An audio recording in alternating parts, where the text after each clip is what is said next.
Welcome to GeM DNB friends. Already தமிழில் வந்து previous year கொஸ்டின்லாம் topic wise வந்து நம்ம சில பார்த்துருக்கோம். ப்ரீவியஸ் இயர் என்னென்ன டாபிக் கேட்டிருக்காங்கன்ட்டு. அது இப்போ இன்றைக்கி வந்து தமிழகம் ஊரும் பேரும் தோற்றம் மாற்றம் பற்றிய செய்திகள் வந்து ப்ரீவியஸ் இயர் கொஸ்டினில் என்னென்ன கொஸ்டின்ஸ் கேட்டிருக்காங்கன்ட்டு பார்த்துருவோம்.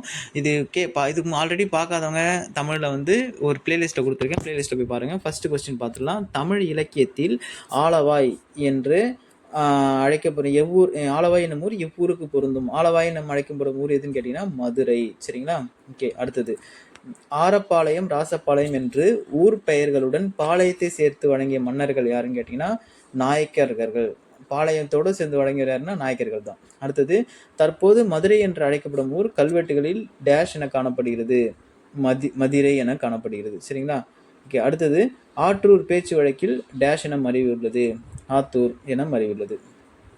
கால்நடைகளுக்கு ஊறு நேராவண்ணம் வேலி கட்டி பாதுகாத்த இடங்களில் அமைந்த ஊர்கள் எவ்வாறு அழைக்கப்படுகின்றன? பட்டி என்று அழைக்கப்படுகின்றன.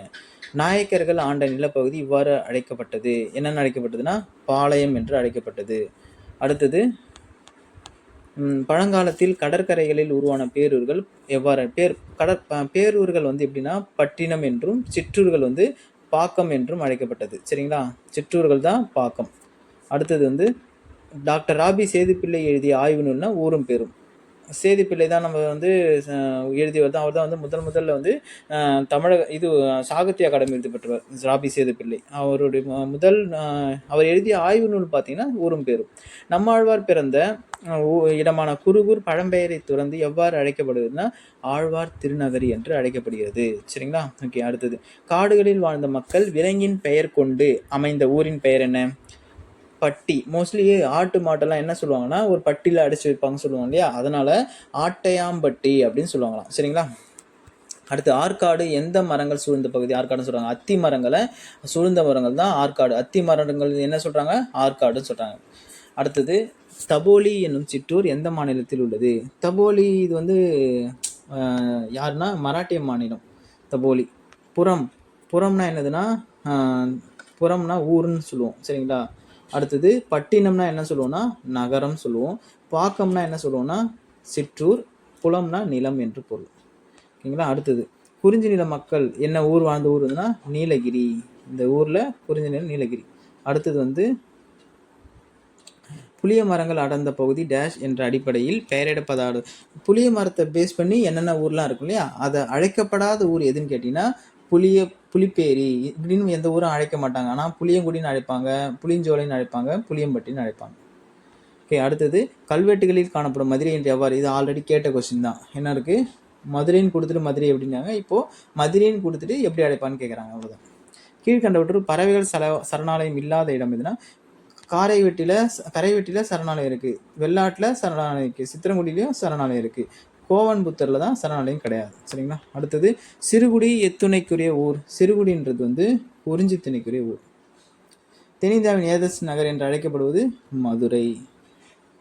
அடுத்தது, நானிலத்திற்குரிய ஊரின் பெயர்கள். குறிஞ்சினா என்னது? குறிஞ்சி வந்து ஆனைமலை. குறிஞ்சி மலைன்னு சொல்லுவோம் இல்லையா? ஆனைமலை. அடுத்தது, முல்லை என்ன சொல்லுவோம்னா காடு. முல்லை ஆலங்காடு. காடு சார்ந்த இடம்னு சொல்லலாம். மலையும் மலை சார்ந்த இடம். காடு சேர்ந்த இடம் சொல்லலாம். குறிஞ்சி, முல்லை. மருதம் வந்து சோலை, புளியஞ்சோலை. நெய்தல் வந்து கோடியக்கரை. நெய்தல் வந்து கடல் சார்ந்த இடம்னு சொல்லுவோம். சரிங்களா? ஓகே. அடுத்தது, சிதம்பரத்துக்கோட சிறப்பு பெயர் என்னன்னா வேற என்ன சிறப்பு பெயர் அழைப்பாங்கன்னா திருச்சிற்றம்பலம். சிதம்பரம் வந்து திருச்சிற்றம்பலம். வேதாரண்யம் வந்து திருமறைக்காடு.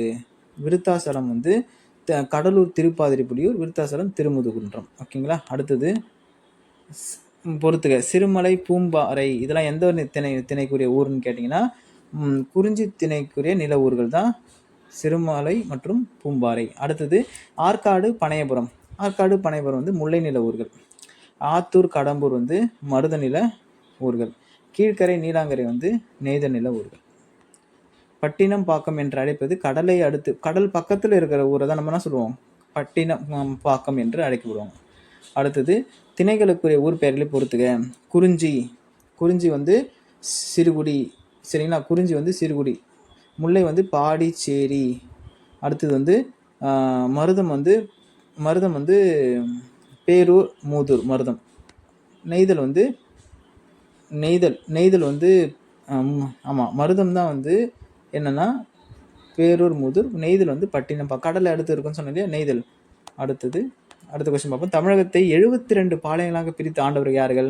நாயக்கர்கள் தான் வந்து தமிழகத்தை 72 பாளையங்களாக பிரித்தாங்க. சரிங்களா?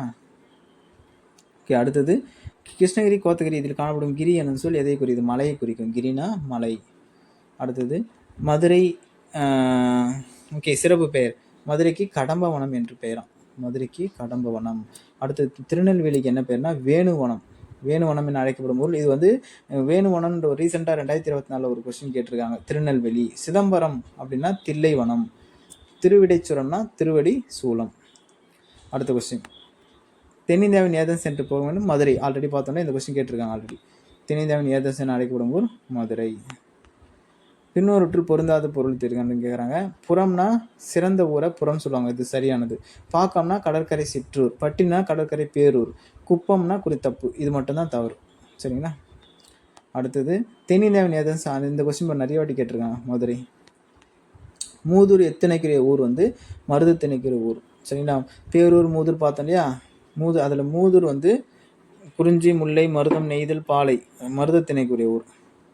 அடுத்தது அவ்வளோதான் ஃப்ரெண்ட்ஸ், இதோட முடிஞ்சிருச்சு. நெக்ஸ்ட் வீடியோ பார்ப்போம். தேங்க்யூ.